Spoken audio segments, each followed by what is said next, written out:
mengisi tetap di Door Children pada sesi kajian tentang anak dan keluarga beberapa waktu yang lalu. Dan insya Allah tahun ini juga mungkin akan kita pertimbangkan untuk mengulang kegiatan tersebut. Baik, para peserta sekalian, sambil menunggu yang lain juga, kita boleh mulai karena waktu kita sudah masuk.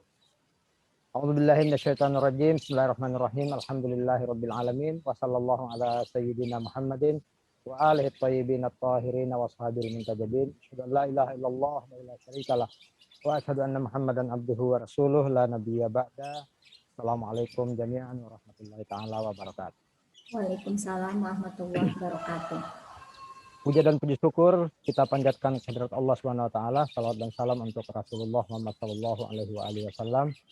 Moga-moga kita semua kelak di hari kemudian akan mendapatkan syafaat dari beliau. Pada pagi hari ini kita akan menguraikan satu topik dalam pembahasan tentang Revolusi Islam Iran, yakni peran perempuan. Jadi ada gerakan perempuan. Saya ingat waktu itu masih SMP ya, ketika ulasan-ulasan di majalah Tempo memperlihatkan gambar-gambar yang merekam peristiwa Revolusi Islam Iran itu dengan lautan jilbab, dan memang dikenal pada waktu itu bahwa pertama kali di dunia melakukan perubahan besar dengan melibatkan kekuatan perempuan yang sangat masif. Kita sering dengar dahulu ada revolusi dengan lemparan bunga. Inilah Revolusi Islam Iran yang kekuatannya salah satu diantaranya adalah dari kaum perempuan. Pagi hari ini menjelang siang kita akan diantar oleh Ustazah Eis Daryati MA dalam satu topik tentang gerakan perempuan dalam kemenangan Revolusi Islam Iran. Dan tentu saja kita berharap diskusi kita nanti bisa lebih membangun perspektif kita tentang bagaimana peran-peran perempuan dalam proses perubahan sosial. Baik, 45 menit pertama kita berikan waktu dan tempat kepada Teh Eis, dan 15 menit atau 10 menit terakhir kita akan mengadakan tanya jawab. Saya mohon izin nanti sambil mendengarkan Teh Eis memaparkan materinya, saya akan sambil jalan dan mudah-mudahan tiba di ICC sebelum penutupan ya. Assalamualaikum warahmatullahi wabarakatuh. Silakan Teh Eis. Saya akan matikan ininya, speakernya. Silakan Teh Eis.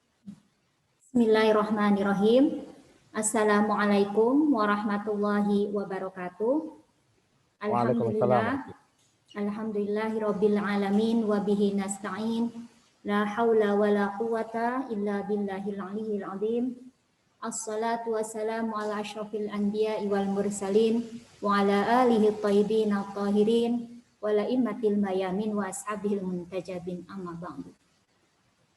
Pertama-tama saya mengucapkan selamat kepada seluruh peserta, baik yang ada di Zoom ini ataupun yang mengikuti live streamingnya, yaitu karena hari ini adalah merupakan hari ulang tahun kemenangan Revolusi Islam Iran 11 Februari 1979 ya.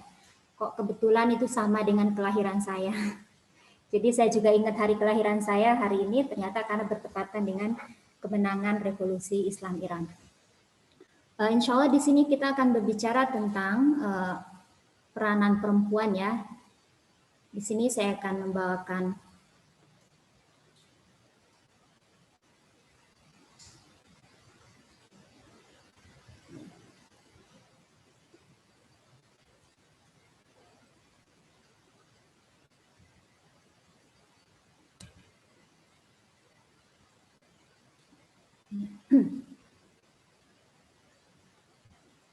Ya. Tadi juga disebutkan bahwa salah satu kunci keberhasilan daripada kemenangan revolusi Islam Iran adalah karena peran perempuannya. Kita juga bisa melihat bagaimana Imam Khomeini menjelaskan hal itu, ucapan beliau yang terkenal yang mana nanti akan lihat di situ. Pada dasarnya, revolusi Islam Iran adalah merupakan kebangkitan kaum tertindas, kesadaran kemanusiaan, hidupnya hati nurani, kemandirian dan harga diri sebuah bangsa. Dan ini tentu lintas bangsa, lintas agama, dan lintas gender. Jadi tidak ada bedanya untuk laki-laki dan perempuan. Karena memang pesan yang diusung oleh revolusi Islam adalah seperti itu, dan itu adalah lintas gender. Tentu perempuan juga memiliki peranan penting, karena perempuan juga sebagai manusia, karena perempuan juga memiliki hati nurani, karena masalah kebangsaan, kemandirian sebuah negara, kemanusiaan itu adalah perempuan juga sang memiliki hal itu. Karena itu di sini pesannya itu masuk baik ke laki-laki maupun perempuan. Akan tetapi ketika kita ingin melihat peran yang sangat khusus, yang sangat disignifikan daripada perempuan Iran dalam kemenangan revolusi Islam Iran, di sini kita bisa melihat bagaimana Imam Khomeini dalam menggambarkan hal itu, beliau mengatakan, dalam sejarah mana kalian melihat hal ini? Hari ini para wanita berhati singa memeluk anak-anak mereka pergi mengarah ke senapan dan tank-tank. Dalam sejarah mana kalian menyaksikan keberanian dan pengorbanan para wanita seperti ini? Kedatangan wahai para wanita ke jalan-jalan, medan-medan juang memperkuat semangat perjuangan para lelaki. Revolusi dan kebangkitan kami berhutang kepada engkau wahai para wanita. Jadi di sini kita melihat bagaimana ucapan imam terkait dengan peranan yang sangat luar biasa, yang sangat efektif, yang sangat signifikan dari perempuan, sehingga tercapai kemenangan revolusi Islam Iran yang hingga sekarang dengan segala macam tantangan, segala macam tekanan dari pihak-pihak yang tidak menyetujui ataupun menentang adanya revolusi ini, bisa tetap bertahan sampai hari ini, ya, dengan segala perjuangan darah, kemudian segala perjuangan jiwa, raga, pikiran, tentu juga darah, semuanya ini kenapa? Salah satunya kenapa? Karena ada peran efektif, karena ada peran yang luar biasa yang dilakukan oleh perempuan. Dan Imam selalu mengatakan revolusi Islam Iran, kebangkitan kami berhutang kepada engkau para wanita. Jadi otomatis ya ketika kita mengatakan berhutang artinya berhutang budi. Jadi sesuatu yang sangat luar biasa, peran yang sangat dilakukan oleh perempuan. Nah, namun mungkin sebelum kita sedikit nanti sebelum kita lebih lihat detail lagi khusus pada masa kemenangan revolusi, nah di sini mungkin tidak salahnya kita sedikit mundur sedikit tentang peran perempuan Iran pada dari era ke era, ya, di mana ada bagaimana mereka memiliki peranan luar biasa. Mereka bangkit walaupun tidak sesignifikan dan tidak seluar biasa pada masa revolusi, ya.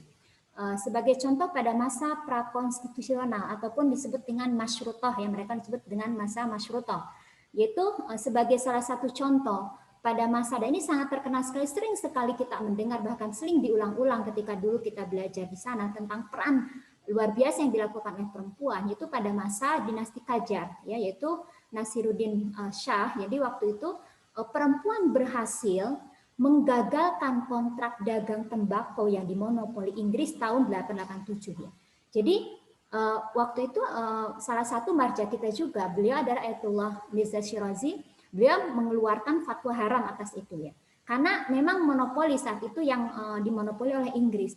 Tapi pertama laki-laki tetap mereka tidak mampu melakukan penentangan terhadap itu. Yang pertama kali melakukan penentangan, ya, kemudian menjalankan fatwa dari Ayatullah Mirza Shirazi tersebut adalah siapa? Adalah perempuan, yaitu dari kalangan bangsawan, dan kemudian diikuti langsung oleh perempuan lainnya masyarakat. Salah satunya yang paling terkenal adalah Zainab Baji. Jadi dia mendatangi bazar itu ya kayak pasar-pasar, ya, bazar, kemudian dengan memakai cadar, dengan membawa senapan, kemudian setiap aparat yang mau membuka, kemudian dengan mengerahkan perempuan untuk menutup semua bazar, bukan hanya di Tabriz saja, tapi di seluruh Iran, sampai akhirnya akhirnya berhasil menggagalkan kontrak ya dagang tembakau yang dimonopoli Inggris, yang tentu ini sangat merugikan Inggris saat itu sebagai seorang penjajah. Ini salah satu pada zaman konstitusional ya. Kemudian juga di era selanjutnya, di era konstitusional ya, juga di sini pada masa itu mungkin ada salah satu tokoh pada masa itu adalah Muhammad Musadik ya, di mana dia waktu itu melakukan satu gerakan besar yaitu menasionalisasikan minyak Iran, yang pada saat itu ya mungkin kita lihat bahwa memang penjajah itu terutama Inggris dan sekutunya, kemudian Inggris, Amerika itu kan memang sekutu. Mereka berusaha menguasai kekayaan alam daripada sebuah negara. Jadi pada saat itu perusahaan minyak itu dikuasai oleh Inggris. Jadi Iran hanya mendapatkan 20% dari keuntungannya. Tapi kemudian Muhammad Musadik ini yang hidup pada di era konstitusional, dia kemudian melakukan menasionalisasikan minyak tersebut menjadi milik negara dan kemudian menjadi 50-50, akan tetapi pada akhirnya dengan bantuan Sia juga Inggris, kekuasaan dikembalikan kepada rezim Pahlavi dan perusahaan minyak kembali dipegang oleh Inggris gitu. Dan itu juga awal mula kemudian munculnya benih-benih ya revolusi yang terus sampai akhirnya mencapai pada revolusi Islam Iran tersebut gitu. Jadi itu diantaranya apa yang dilakukan mereka, yaitu mereka jadi pada saat itu akan membuat bank negara dan sesuai dengan keputusan akan meminjam uang ke Rusia dan Inggris yang bunganya 7%. Seorang wanita di depan mimbar mengatakan, kenapa harus minjam ke luar negeri? Apakah kita sudah mati? Saya akan memberikan uangku ini untuk modal bank. Dan kemudian diikuti oleh para wanita lainnya untuk mereka menyerahkan perhiasannya masing-masing. Ada yang kalung, ada yang gelang, ada yang cincin dan lain sebagainya. Ya, dan kemudian mereka lakukan juga menentang penjajah berulang kali, yaitu memboikot produk asing. Nah itu di masa-masa, tapi ini menuju ke era rezim Pahlavi. Nah kemudian yang dilakukan pada selanjutnya itu pada era rezim Pahlavi, di sana memang ada satu gerakan yang bukan hanya terjadi di Iran tapi keseluruhan. Sepertinya memang di negara-negara Timur Tengah, bahkan negara Muslim, karena termasuk Indonesia saat itu apa? Pelarangan mengenakan hijab saat itu ya. Jadi di era rezim Pahlavi itu, khususnya di masa Reza Khan itu adalah ayahnya Reza Pahlavi tersebut ya, itu merumahkan perempuan berhijab. Jadi ada pemaksaan memakai busana Eropa dengan alasan modernitas dan westernisasi ya. Jadi di sana Reza Khan kemudian mengadakan, jadi ada satu kejadian pada saat itu mengadakan perayaan di area Masjid Gauhar Shad itu yang ada di Mashhad ya. Jadi laki-laki diminta memakai topi ala barat, ala Eropa, topinya, kemudian perempuan seluruhnya diminta untuk melepaskan hijabnya. Pada saat itu ada guru-guru juga semuanya dipaksa untuk memakai itu ya, untuk melepaskan itu hijabnya, dan akhirnya akhirnya terjadi perlawanan, dan pada insiden saat itu terbunuh 2000, disebutkan 2000 sampai 50 orang dalam insiden tersebut ya. Jadi pada masa ini yang terjadi khusus pada perempuan ya. Jadi selain dari memang banyak sekali faktor-faktor ataupun sebab-sebab kenapa terjadinya revolusi Islam Iran ini, juga salah satu faktor yang memang khusus dialami oleh perempuan adalah ibaratnya mereka mengalami ketertindasan dari sisi untuk berpenampilan ya, untuk mengenakan hijab sesuai dengan jangankan sesuai dengan Islam, bahkan tradisional pun tidak diperbolehkan, semuanya harus memakai pakaian ala modern. Jadi pada masa ini sampai ada satu kisah ya, pada masa Reza Khan ini, yaitu ketika pelarangan untuk mengenakan hijab, jadi perempuan yang berhijab akhirnya dirumahkan, dan karena jadi bukan hanya dilarang tidak boleh, tidak. Jadi kalau ada perempuan, mereka ya aparat melihatnya di luar rumah akan ditarik. Ya. Mungkin kalau sebagian cuma disuruh larang hijab, ataupun mungkin pada zaman dulu kita pernah mungkin ada berita atau mengalami ya, bahwa yang kalau misalkan ada yang bekerja dikeluarkan dan sebagainya, tapi kan tidak sampai untuk ditarik. Tapi pada masa Reza Khan tersebut itu bukan hanya dilarang tapi dipaksa. Jadi ketika ada perempuan berhijab lewat misalkan di luar rumah, maka akan ditarik paksa untuk melepaskan hijabnya. Sehingga ada satu kisah yang menurut saya cukup menarik juga. Jadi ada satu kisah pada masa Rezahan ini, yaitu pada masa pelarangan hijab ini. Jadi ada satu perempuan yang dia selama 8 tahun tidak pernah keluar rumah. Jadi perempuan ini, jadi ada satu ulama, yaitu ayahnya Ayatullah Sistani, ya, beliau itu menginginkan untuk bertemu dengan Imam Mahdi, dan beliau melakukan berbagai amalan ritual selama 40 hari untuk ketemu dengan Imam Mahdi, mulai dari doa, sholat, kemudian di masjid, tikaf, dan sebagainya. Sampai hari ke-40 beliau itu ibaratnya belum melihat tanda-tanda, tapi dari kejauhan melihat sebuah rumah yang ada cahayanya. Kemudian beliau itu ikuti cahaya tersebut, dan di situ melihat ada jenazah perempuan. Di samping jenazah perempuan itu ada seorang ulama yang sayyid, yang dengan penampilan ya seperti mengingatkan kepada mungkin para wajahnya yang bercahaya seperti itu. Kemudian tiba-tiba berbicara kepada beliau itu, mengatakan bahwa engkau tidak usah, ibaratnya engkau tidak usah repot-repot berusaha untuk untuk bisa bertemu denganku. Lakukanlah apa yang dilakukan oleh perempuan ini. Kemudian tiba-tiba dia berpaling dan melihat orang yang bicara sudah tidak ada lagi. Dari situ akhirnya mencari kenapa perempuan, apa istimewanya. Ternyata perempuan ini demi mempertahankan hijabnya selama 8 tahun tidak pernah keluar rumah, itu pada masa Rezahan tersebut, ya. Dan kemudian ya ulama ini berkeyakinan bahwa itu adalah Imam Mahdi yang mendatangi daripada perempuan yang dia tidak keluar rumah pada masa Rezahan karena ingin mempertahankan hijabnya. Ini mungkin satu contoh saja. Jadi apa yang kezaliman, ya, yang menimpa perempuan yang dilakukan oleh Rezahan pada saat itu. Nah, yang khusus terjadi pada perempuan tentunya juga banyak sekali kezaliman yang dilakukan lainnya oleh rezim Pahlavi terhadap perempuan, yang akhirnya terhadap perempuan ataupun terhadap masyarakat lainnya yang akhirnya memunculkan revolusi dan kemudian memunculkan emosi masyarakat untuk melawan, untuk mereka melakukan perlawanan dan melakukan perbaikan terhadap negaranya.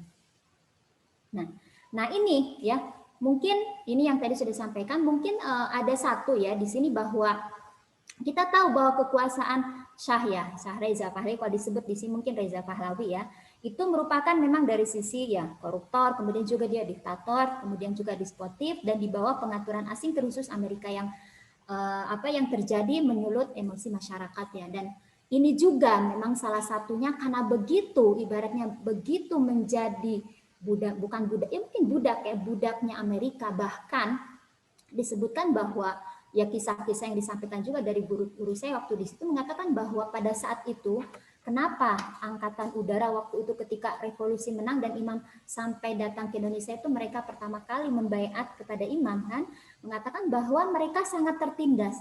Apa tertindas? Tertindas pada masa rezim Pahlavi. Kenapa? Karena rezim Pahlavi itu menyerahkan semua, misalkan alutsista itu ya, jadi pelaratan militer, angkatan udara dan sebagainya itu semua diserahkan kepada Amerika. Jadi yang memproduk Amerika, jadi Iran hanya membeli saja. Dan ketika terjadi kerusakan pun, jadi mereka mendatangkan langsung dari Amerika dan orang Iran tidak boleh melihatnya. Jadi ketertindasannya sampai seperti itu, jadi dibuat seperti itu sehingga, dan itu rezim Pahlavi ibaratnya menurut saja gitu, karena kan ingin kekuasaannya dia terus langgeng gitu. Jadi dia tetap mengikuti saja, menjadi budak dan antek-antek daripada Amerika juga Inggris. Oleh karena itu, slogan Imam yang mengatakan tidak barat dan tidak timur, la syarqiyah wala gharbiyah, ini adalah salah satu kemandirian dan harga diri sebuah bangsa. Jadi seperti tadi yang saya contohkan, kenapa bisa sampai angkatan laut angkatan udara yang pertama mereka membayar kepada ini, salah satu ketertindasan. Jadi kesempatan yang tidak diberikan. Kemudian juga kemandirian harga diri, bahkan harga diri. Jadi mereka karena memang pada dasarnya asing khususnya Amerika kan tidak ingin yang lain itu bisa memiliki kemampuan, memiliki mandiri, ingin negara lain itu tergantung kepadanya, yang tentunya ini kembali kepada keuntungan yang didapatkan oleh Amerika tersebut. Nah, sekarang apa sih yang dilakukan? Jadi pada masa revolusi apa yang dilakukan? Mungkin tadi juga disebutkan memang banyak sekali foto-foto ya yang dilihatkan pada masa revolusi tersebut, itu lautan perempuan, bahkan disebutkan ketika terjadi mungkin penembakan terjadi, banyak di antara bahkan perempuan yang ditahan, banyak perempuan yang mungkin mereka menjadi martir gitu ya. Jadi dan ini adalah peranan yang sangat luar biasa. Jadi ini perbedaannya. Jika tadi saya mengatakan bahwa sebetulnya perjuangan perempuan di Iran itu sendiri sudah dimulai dari masa tadi prakonstitusional, kemudian juga di era konstitusional, kemudian juga selanjutnya di era Reza Pahlavi, dan kemudian kenapa kok pada masa Imam itu revolusi berhasil, revolusi ini kemudian berhasil, kenapa? Karena Imam Khomeini memberikan ruang, memberikan peluang, kemudian juga menempatkan posisi perempuan sebagaimana seharusnya dalam untuk memperjuangkan revolusi tersebut gitu. Sementara di perjuangan atau perlawanan ataupun gerakan sebelumnya tidak seperti itu gitu. Jadi ini juga salah satu kunci, salah satu faktor yang menyebabkan kenapa revolusi Islam Iran itu bisa menang. Di antara yang dilakukan adalah bahwa perempuan tadi memiliki peranan yang sangat signifikan dan dalam revolusi dan semakin terlihat karena ada di antara mereka yang tertahan, menjadi tahanan, ada juga yang menjadi martir. Mereka juga mendistribusikan informasi. Tentu kan dulu ada zaman dulu ya, biasanya mungkin kalau sekarang pakai media sosial kan, kalau dulu kan tidak, pakai poster-poster atau mungkin memakai tulisan-tulisan sebagainya, atau mungkin dari orang ke orang untuk menyampaikan pesan-pesan terkait revolusi, terkait mungkin pesan yang disampaikan dari Imam Khomeini. Karena kan saat itu Imam Khomeini juga beliau setelah nanti di Turki, kemudian juga dari Irak, kemudian beliau juga diasingkan ke Turki, kemudian juga terakhir beliau diasingkan ke Prancis ya kan. Di mana di sana ya di Paris, kemudian di mana di situ tentu imam menyampaikan kan pesan-pesan kepada masyarakat Iran ya, menyampaikan pesan-pesan untuk apa? Untuk kemenangan, membangkitkan semangat mereka supaya tetap walaupun posisi imam jauh akan tetapi semangat mereka untuk berjuang akan terus menyala ya. Tentu di sini perempuan juga memiliki peran penting. Mereka juga memberikan pelayanan sosial dan perlindungan kepada para aktivis. Tentu pada saat itu kita mengetahui bahwa rezim Pahlavi untuk melindungi ya kekuatannya, mereka juga dibantu oleh salah satu Safak ya. Safak itu merupakan ya intelijen ataupun polisi khusus ya rezim Pahlavi yang sangat terkenal kejam yang dibentuk oleh Shia dan Mossad Israel tentunya ya. Ini jadi dibentuk oleh mereka dan di mana sangat terkenal, dan sekarang ada tempatnya yang di museum di situ diperlihatkan bagaimana cara mereka untuk menyiksa daripada para pejuang ya, para pejuang tersebut dengan cara yang mungkin tidak terfikirkan oleh kita ya. Dan itu dilakukan oleh para Safak tersebut, yaitu polisi khusus daripada rezim Pahlavi ya, yang buatan Shia dan juga buatan Mossad Israel. Kemudian juga mereka sama, bukan hanya membantu mendistribusikan informasi ataupun pelayanan sosial atau memberikan perlindungan kepada para aktivis, juga mereka langsung turun ke jalan, demonstrasi ya. Mereka turun ke jalan, kemudian juga mereka membantu membuat jebakan dan bintang di setiap jalan gitu kan. Bahkan mereka juga ya terlibat aktivitas politik tersembunyi dan bergabung dalam pertemuan politis. Jadi ini peran yang dilakukan oleh perempuan untuk menuju kemenangan revolusi Islam Iran. Nah, tentu ada satu, jadi ketika mereka melakukan peran tersebut, di sini pada masa itu kan kebijakan rezim Pahlavi terhadap perempuan tadi sudah disebutkan dengan alasan modernisasi dan westernisasi, perempuan dipaksa untuk berpenampilan ala barat, dan ini sangat dipaksakan ya.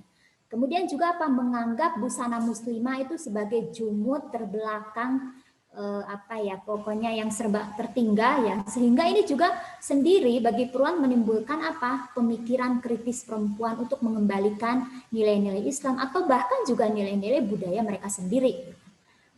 Jadi bahkan bertentangan dengan budaya mereka sendiri. Karena mereka ibaratnya orang Iran ataupun orang Iran yang Muslim dipaksa untuk menjadi orang Barat, orang Eropa dengan budaya mereka, bahkan cara pakaiannya pun ditentukan. Laki-laki harus pakai topi, perempuan dengan baju ala barat saat itu ya kan.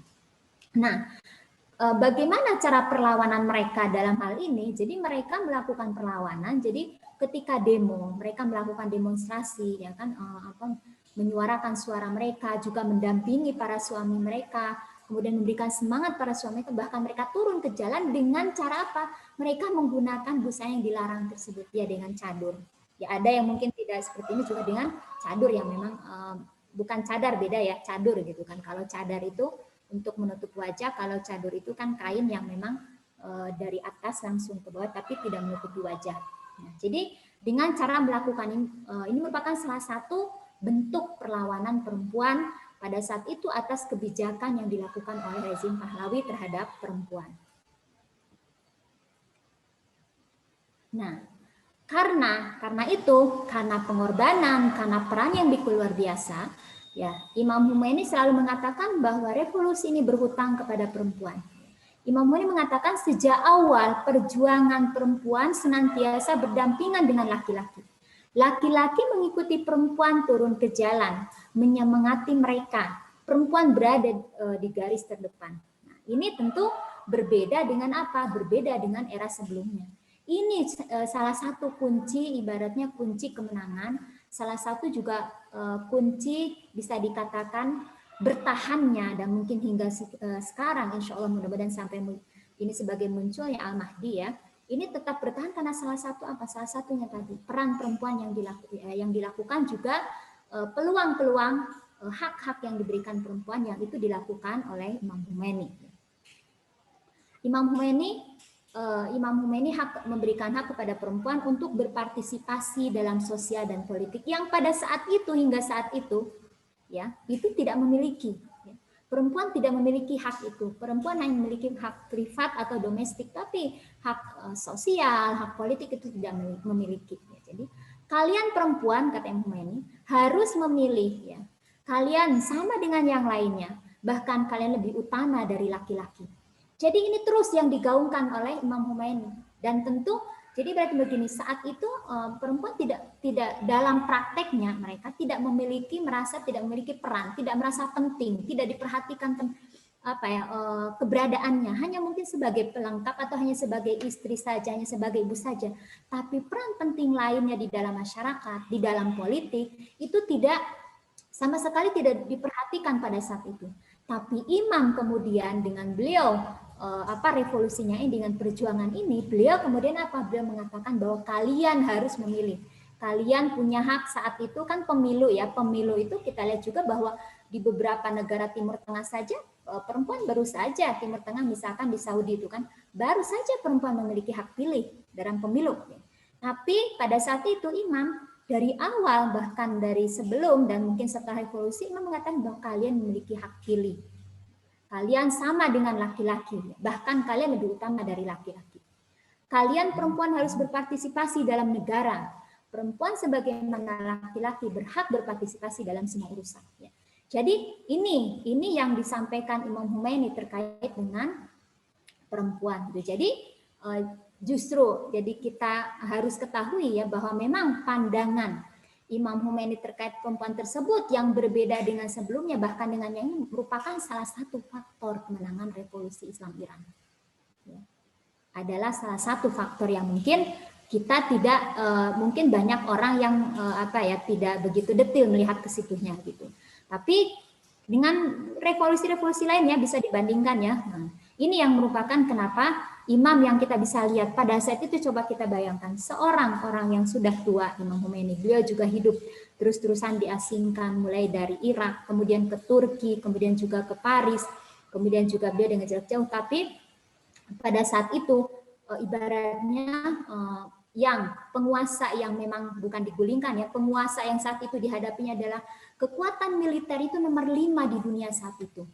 Ya, karena dekat dengan Amerika, akhirnya kan ibaratnya ya semua alutsistanya, perlengkapan militernya dilengkapi oleh Amerika dan kekuatannya adalah nomor 5 di dunia. Tapi Imam Khomeini yang beliau ibaratnya seorang yang tua saat itu, mungkin ini sebuah keajaiban pada saat itu, beliau mampu dengan tanpa beliau mengangkat senjata, mampu mencapai kemenangan revolusi tersebut. Salah satunya adalah apa? Salah satunya karena perhatian imam kepada peranan perempuan. yang itu tidak sebelum-sebelumnya, sebelum Imam Khomeini tidak diperhatikan masalah itu. Itu yang poin yang sangat penting dalam revolusi Islam Iran tersebut. Karena itu yang ya jadi ini juga yang menjadi apa yang menjadi Imam selalu mengatakan, bahkan Imam kemudian setelah itu beliau juga di masa setelah, mungkin kita bisa lihat juga bahwa di masa setelahnya bagaimana terkait dengan perempuan. Jadi kemenangan revolusi itu ya kenapa tadi ada peran sosial politik perempuan itu telah, kenapa itu karena tidak lepas dari peran sosial politik perempuan yang mana perempuan ini dibekali dengan seperangkat idealisme. Kemudian juga apa? Konsepsi dan formulasi jati diri baik di ranah privat maupun di publik. Karena pada saat itu, saat Imam berada di Paris, ya beliau tentu kan di situ ada juga para yang ibaratnya para intelektual beliau, ya yang menyampaikan tentang masalah pemerintahan Islam. Ini juga menyampaikan tentang masalah-masalah kontemporer. Contohnya ada Murtada Mutahari tentang perempuan, juga ada Ali Syariati juga. Bahkan di situ pada masa itu ya sebelum Imam Khomeini, masih sebelum kembali, di situ dijelaskan bahwa perempuan memiliki peran penting termasuk dalam masalah politik, ya sosial politik itu kenapa meneladani Sayyidah Fatimah.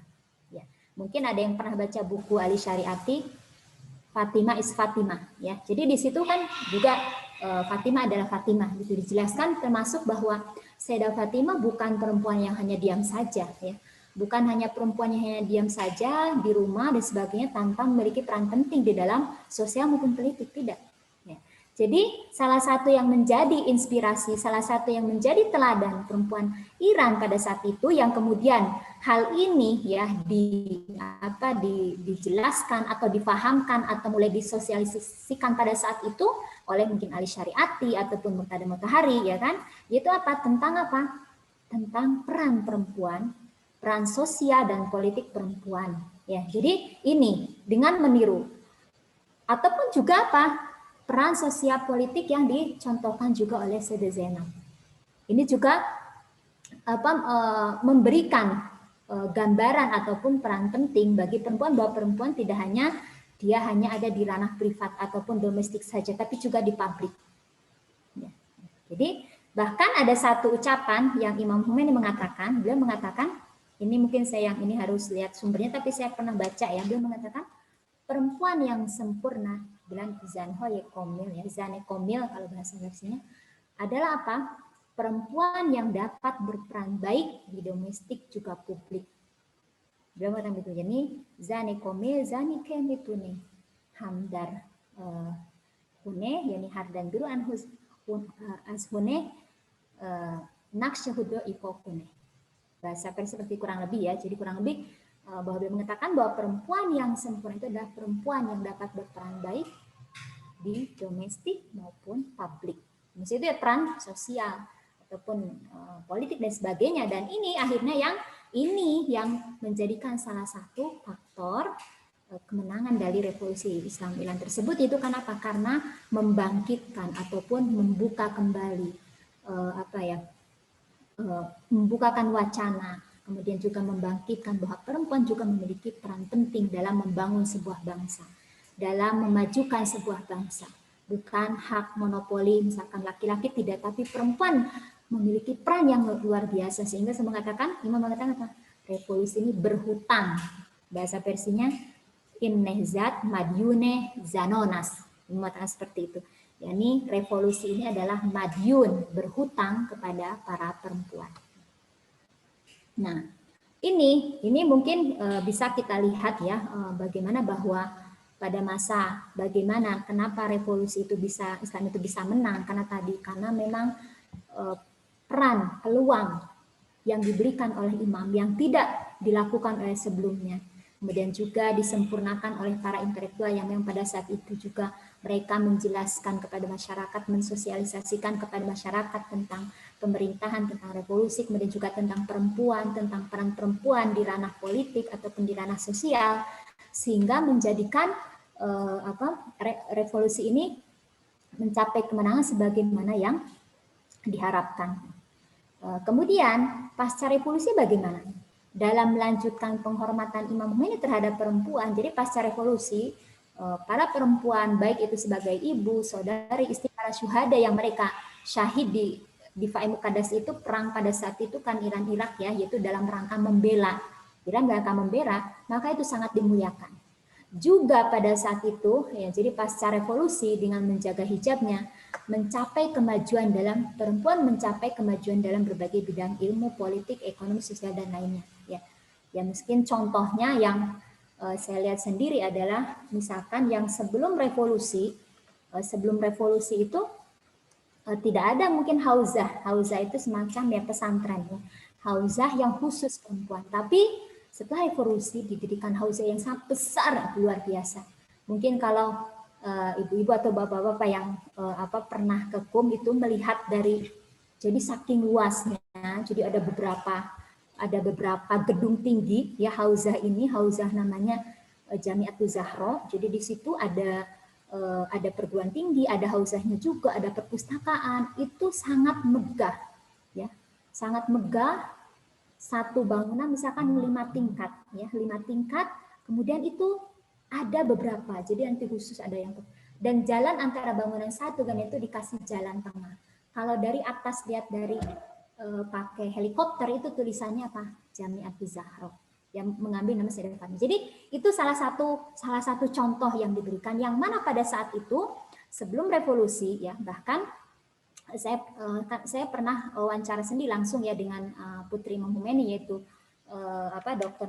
Zahra Mustafawi. Beliau mengatakan bahwa beliau saat itu beliau belajar ya, sekolah bagi perempuan itu adalah aib pada saat itu. Tapi beliau yaitu, jadi Imam Khomeini memberikan bagaimana bahwa beliau memberikan kemuliaan, mesti menempatkan perempuan sebagaimana seharusnya. Jadi beliau langsung praktekkan dalam kehidupan keluarganya. Jadi beliau mengatakan, Dr. Zahra Mustafawi itu waktu saya wawancara dengan beliau, mengatakan bahwa saat itu perempuan itu aib untuk belajar, tapi beliau ya tetap melanjutkan, ibarat menerjang budaya saat itu, dan kemudian belajar pada, kan ulama juga Imam Khomeini ibaratnya kan orang tuanya gitu kan, Imam Khomeini mendukungnya, dan hingga kemudian beliau mengatakan sampai yaitu setelah menikah kemudian juga ya sekarang seperti ini gitu. Dan semua putri Imam Khomeini semuanya mereka adalah dari sisi keilmuan ya, ada yang satu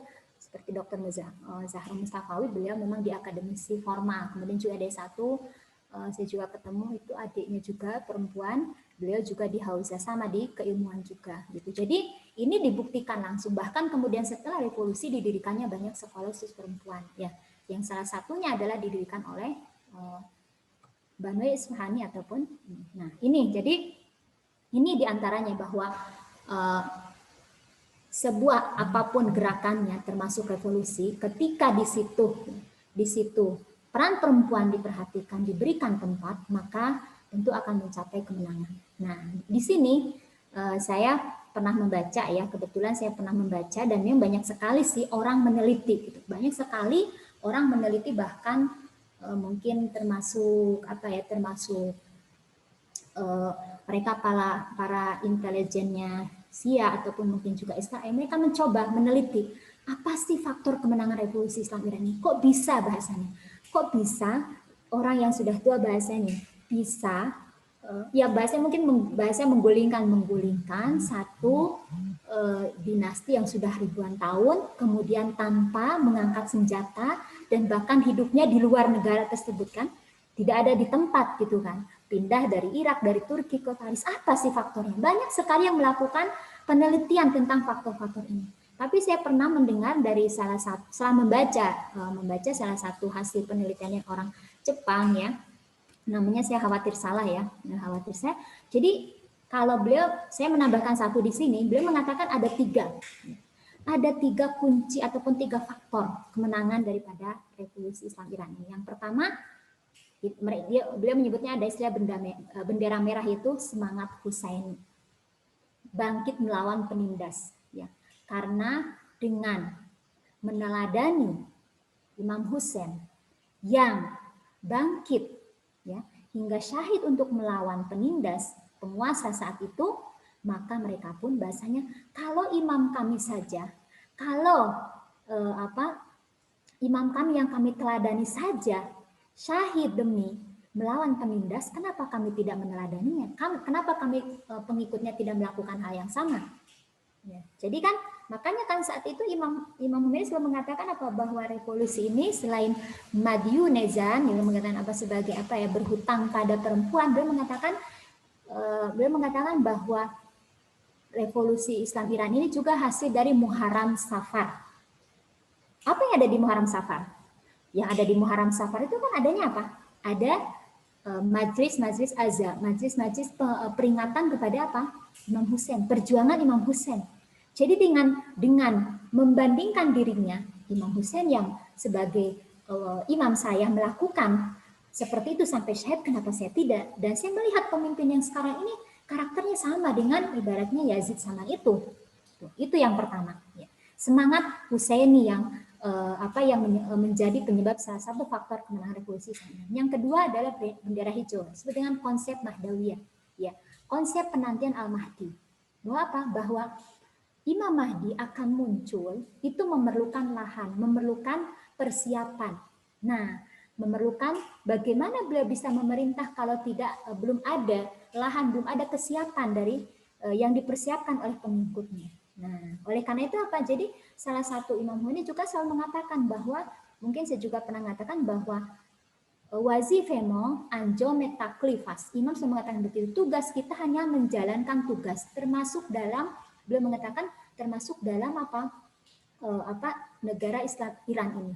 Kan mungkin ada sebagian yang mungkin merasa, kok katanya negara Islam, tapi kok kayak gini ya?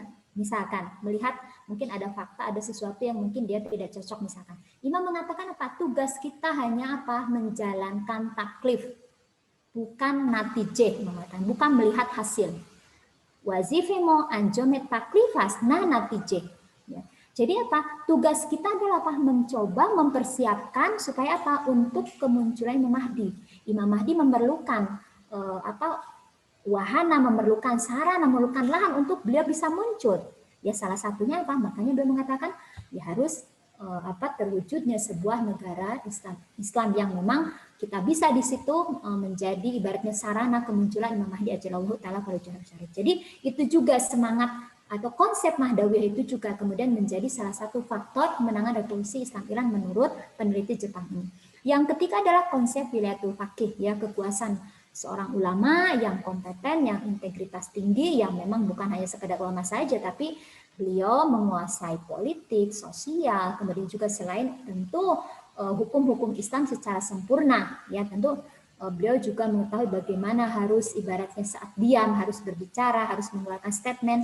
Itu adalah seorang wilayatul faqih. Jadi konsep wilayatul faqih ini yang mana kita harus taat kepada hukumnya ketika mengeluarkan ya sebuah perintah, ini juga yang menjadikan kenapa revolusi Islam ini menang. Jadi menurut peneliti Jepang tersebut.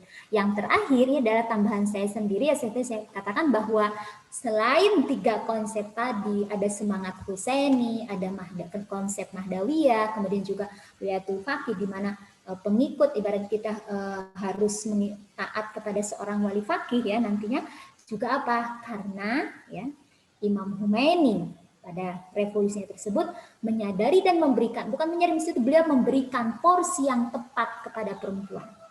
Tidak memandang remeh peran perempuan. Ya. Hal ini tentunya kalau kita lihat Imam Khomeini, kenapa beliau pandangannya sangat luar biasa, sekarang juga sama dilanjutkan oleh Imam Ali Khamenei kan, memiliki hal itu beliau dengan apa? Beliau dengan melihat dan merujuk kepada ya para maksumin, ya dimana apa? Bahwa semua perjuangan itu akan berhasil ketika memperhatikan, melihat peran perempuan. Ya. Kita lihat Islam, perjuangan Islam di awal perjuangan Rasulullah, faktor kemenangan atau keberhasilan dakwah Rasulullah juga kenapa? Karena ada faktor peran penting dari Sayyidah Khadijah. Begitu juga dengan Sayyidah Fatimah. Bagaimana beliau selalu berdiri di belakang, bukan sebagai suami, tapi apa? Sebagai pembela imamah. Ya. Peran politik beliau. Ya. Kemudian juga perjuangan di Karbala, bagaimana bisa sampai pesannya mendunia, pesannya abadi hingga kini, ya. Kenapa? Karena ada peran penting yang dilakukan oleh seorang perempuan, yaitu Sayyidah Zainab. Jadi, nah ini juga dengan hal ini kenapa revolusi Islam Iran juga itu bisa menang dan mencapai kemenangan dan abadi hingga kini, ya tentu walaupun dengan tentu sangat sulit dengan menghadapi berbagai embargo, menghadapi berbagai tekanan-tekanan yang luar biasa, tapi tetap mampu berdiri bahkan semakin mandiri. Nah ini mungkin yang bisa kita pelajari, ya bagaimana bisa kita pelajari sekarang dengan ditekannya malah mereka mampu yang dulu mungkin sebelumnya saya mengatakan bahwa misalkan angkatan udaranya saja mereka tidak mampu ya memiliki alat-alat atau apa, sebagai sekarang mereka mampu mencapai teknologi itu sendiri. Mereka ibaratnya memiliki haibah, memiliki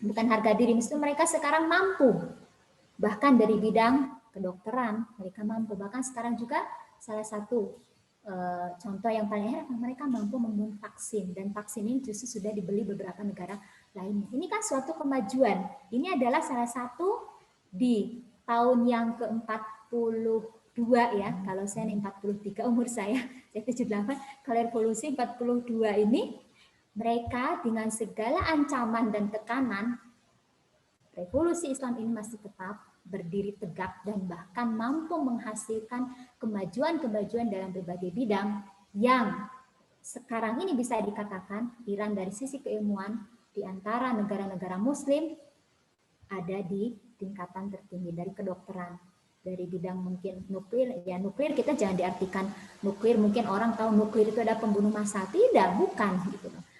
Itu sudah ada nuklir di sini, bahwa kenapa kita mungkin ini bisa opini yang berusaha menggiring ke situ gitu, padahal bukan itu gitu. Jadi dalam nuklir ini ada satu yang zat namanya uranium yang bisa di saat minyak bumi sudah habis dan mungkin berapa tahun lagi akan habis, bisa menggantikan minyak bumi, bisa menggantikan gas, bisa menggantikan listrik, dan itu yang diperjuangkan. Dan itu tentu perlu teknologi, perlu pengetahuan, dan tetap berdiri mereka saat ini dengan berbagai kemajuan yang dimiliki. Kenapa?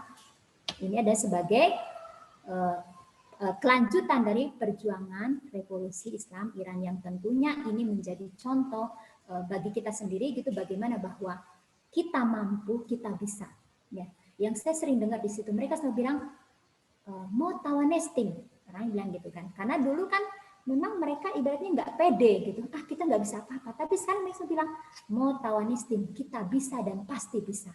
Dan ini juga yang bahwa kita sendiri sebagai belajar dari apa yang dilakukan oleh hasil revolusi Islam ini, Iran ini, bagi kita juga sebagai orang Indonesia, kita juga harus mengatakan kita juga bisa dan pasti bisa. Kita mampu memiliki kita mampu berdiri sendiri tanpa tergantung kepada asing. Itu semangat yang ada, yang salah satu efek ataupun hasil daripada revolusi Islam Iran. Itu yang tentunya ini semua tidak lepas dari pengaruh penting dan luar biasa perempuan. Itu saja dari saya. Billahi taufik wal hidayah. Wassalamualaikum warahmatullahi wabarakatuh. Waalaikumsalam warahmatullahi wabarakatuh. Apa kelebihannya? Waktunya kelebihan apa? Oke. Baik, ini rupanya video saya belum diaktifkan oleh admin, oleh host. Para peserta sekalian, waktu kita untuk tanya jawab sudah tiba. Insya Allah dalam kira-kira 5 menit, 6 menit kita punya waktu untuk tanya jawab. Silakan kalau ada yang mau mengajukan pertanyaan ringkas dan jelas. Assalamualaikum warahmatullahi wabarakatuh. Waalaikumsalam warahmatullahi wabarakatuh. Wah, hebat sekali ya paparannya Ibu Daryati ini. Saya baru nggak kalau revolusi Iran, revolusi di belakangnya.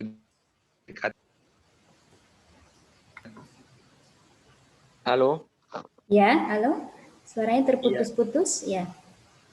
iya Bu, revolusi Iran tuh rupanya antara lain didorong oleh emak-emak ya Bu ya, revolusi Betul. emak-emak gitu Power ya. of emak-emak itu salah satunya. Oh, kenapa emak-emak di sana berbeda dengan emak-emak di sini? Apa permasalahannya Bu ya? Satu, dua, apakah ada tekanan ekonomi waktu itu sehingga emak-emak bisa turun ke jalan? Maksud saya faktor apa yang menyebabkan emak-emak itu bisa berani turun ke jalan? Faktor ekonomi kah? Faktor spiritual kah? Faktor agama kah? Atau apa? Terima kasih Ya, ya, narasumber Bu Naryati. ya, ya. Terima kasih. Ya. Mungkin tadi salah satu faktor ya, tadi salah satu faktor saya sudah sebutkan diantaranya tadi dari spiritual. Jadi sebetulnya dari sisi secara untuk khusus perempuan itu sendiri, ranah yang diberikan mereka itu kan saat itu mereka tidak memiliki peluang ataupun peran untuk berperan di masyarakat dan sosial. Ya, itu yang pertama juga termasuk itu. Dan itu makanya kenapa bilang bahwa Imam Humayni itu memberikan peluang dan peran yang luar biasa kepada perempuan, tentu sesuai dengan apa yang memang kita dalam ajaran Ahlul Bait ya, dalam ajaran Islam gitu. Kemudian yang kedua adalah juga sama peran ekonomi juga, karena pada saat itu salah satunya kan ada istilahnya sebelum ada istilah revolusi putih saat itu, kemudian yang dilakukan oleh rezim Pahlawi yang menyebabkan ekonomi karena lebih banyak ekonomi jatuh ya. Kemudian juga tadi dari sisi spiritual yang lebih memang tinggi ya, selain tekanan tadi masalah hijab yang ada pelarangan, dan pelarangannya mungkin kalau di kita dulu kan hanya sekedar dilarang, tapi kan itu ditarik gitu, dilepas.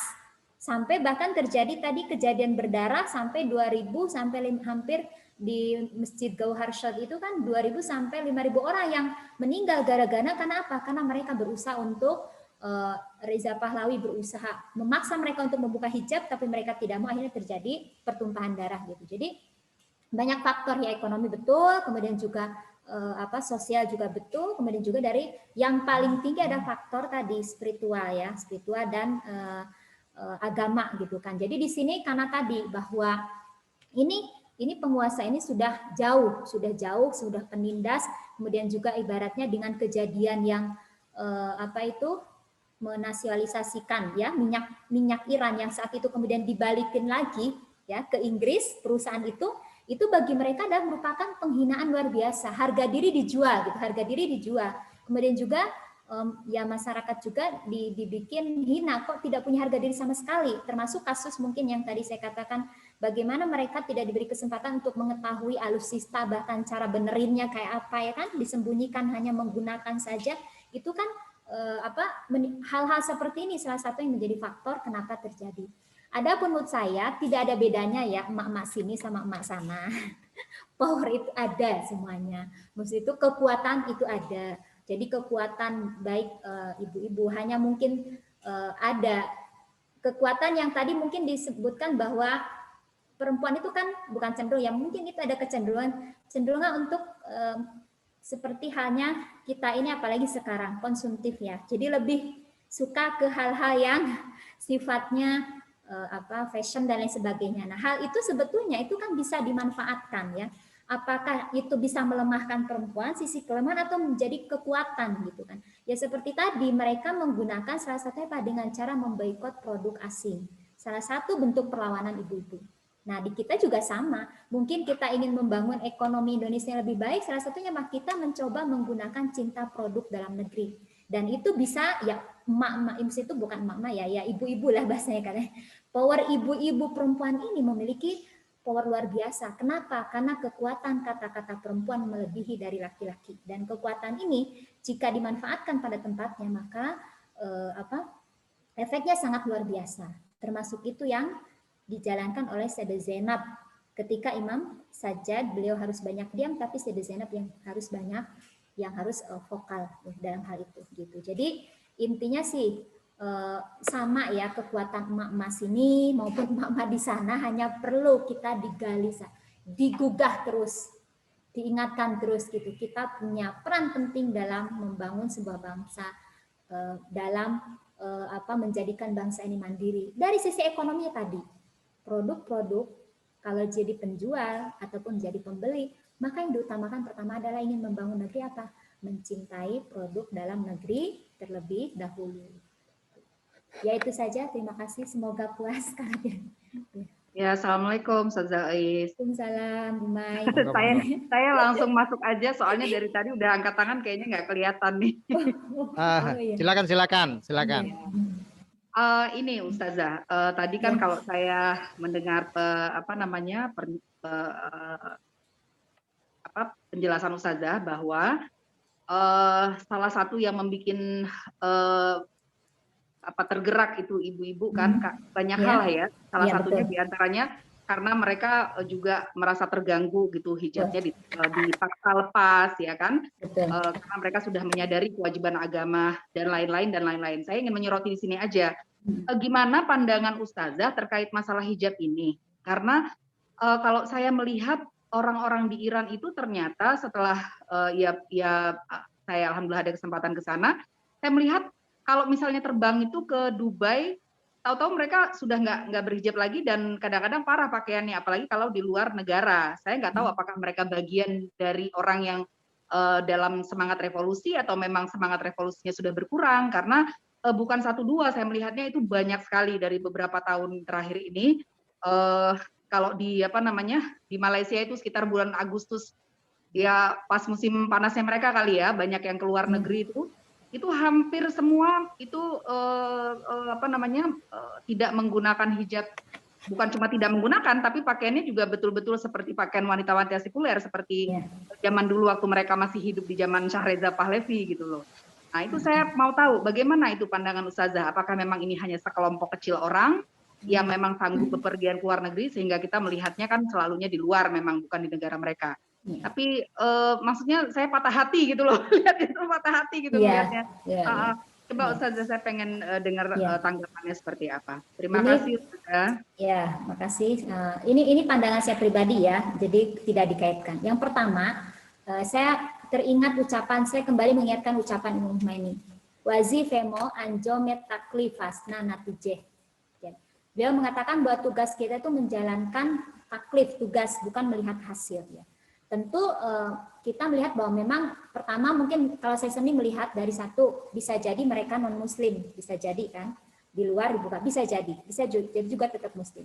Yang kedua, memang tiap negara itu kan memang memiliki aturan yang ada di negara tersebut yang sudah disepakati ya, baik muslim non muslim ketika tinggal di situ memang sudah ada kesepakatan kan, dan dari kesepakatan itu kan ada manfaat-manfaat yang mereka dapati, sehingga apa ya, diantaranya bahwa ketika berada di Iran, siapapun itu, apapun agama itu, maka harus tetap berhijab. Nah, itu. Kemudian yang ketiga, tidak patah hati bahwa ini justru Bu Mai, itulah nanti sebagai, kalau secara pribadi, itulah nanti kelihatan betul-betul ibaratnya disaring ya, bahwa pada masa penantian itu kan disebut oleh Imam Ja'far itu sebagai yugharbal, artinya disaring, diayak. Jadi nanti akan ketika beras diayak itu kan jatuh-jatuh tersisa tinggal yang baratnya ya tinggal berapa gitu. Ini juga apa yang terjadi sekarang, termasuk di Iran sendiri dengan mereka dulu mungkin memperjuangkan atau mungkin juga revolusi bagaimana bisa sampai seperti itu, atau yang orang-orang yang sekarang tidak melihat perjuangannya atau bagaimana ya. Bisa jadi itu kan ujian, dan selama dimanapun, walaupun itu di Iran, walaupun ibaratnya undang-undangnya sudah negara Islam, tapi kan selama ada setan di situ, maka manusia tetap bisa melakukan kesalahan, walaupun tahu misalkan ya tetap bisa berhijab gitu. Jadi intinya tetap tidak boleh optimis ya Bu Mai, ya intinya itu sebagai ujian, itu sebagai kalau emas itu disepuh gitu ya, disepuh. Kalau tadi diayak bahwa yang tetap kuat maka dia akan keluar, kalau emas semakin mengkilau, kalau yang lain ya yang tidak kuat ya jatuh ke bawah, yang tersaring, kalau yang tetap kuat dia akan di atas gitu. Dan kita tetap tadi dimanapun berada melihat, jangan melihat orang Iran yang misalkan, lihat apa tugas kita ya, itu supaya kita tidak merasa pesimis dan tetap optimis ya, mungkin seperti itu aja. Ya. Oke, baik Ustazah. Ya. Sayang sekali waktu kita sudah lewat ini. Iya. Tentu saja peserta juga masih ingin berdiskusi, tapi di ICC insya Allah kita akan melanjutkan menindaklanjuti kajian ini dengan beberapa forum berikutnya yang ingin mendalami aspek-aspek tertentu dari revolusi Islam Iran ini. Saya pikir kita sudah tiba di penghujung diskusi kita. Satu hal yang kita bisa catat bahwa ternyata kemampuan gerakan perempuan di Iran itu adalah mengkonstruksi beberapa fakta sejarah, utamanya sosok-sosok teladan perempuan yang dihadirkan Islam beberapa abad sebelumnya. Misalnya Sayyidah Fatimah Az-Zahra alaihissalam dan juga Sayyidah Zainab alaihissalam. Dan tentu saja beberapa tokoh yang lain. Saya rasa Teh Ais bisa memberikan closing statement kepada kita semua. Mudah-mudahan ini awal dari pembicaraan kita tentang gerakan perempuan untuk forum-forum yang akan datang. Silakan Teh Ais. Ya, saya ucapkan terima kasih kepada semuanya dan atas perhatiannya. Kita mengetahui dari sini bahwa sebuah gerakan apapun itu, apalagi ini bernamakan Islam dan konsepnya Islam, maka ibaratnya akan langgeng, akan abadi ketika di situ memberikan peran sebagaimana seharusnya kepada perempuan. Ya, sebagaimana yang dilakukan oleh Imam Khomeini. Itulah juga salah satu kunci kelanggengan dari revolusi Islam Iran. Itu saja dari saya. Assalamualaikum warahmatullahi wabarakatuh. Waalaikumsalam warahmatullahi wabarakatuh. Baik, Ustazah Ais dari ATMA, atas nama penyelenggara dan peserta dari kajian ini mengucapkan terima kasih yang sebesar-besarnya kepada Ustazah. Kita semua berdoa mudah-mudahan kita dalam keadaan sehat dan seterusnya bisa berjuang untuk menjalankan taklif kita sebagaimana yang diinspirasikan oleh gerakan perempuan di Iran dalam revolusi itu. Cukup sekian dari saya. Saya akhiri. Billahi taufiq wal hidayah. Assalamualaikum warahmatullahi taala wabarakatuh. Waalaikumsalam warahmatullahi wabarakatuh. Terima kasih semuanya. Terima kasih buat semuanya. Terima kasih. Burhan, Kak Mai, terima kasih semuanya. Kak Mai, Kak Emma, Bu Ramlah, Bapak-bapak dan semuanya. Ya. Semuanya assalamualaikum.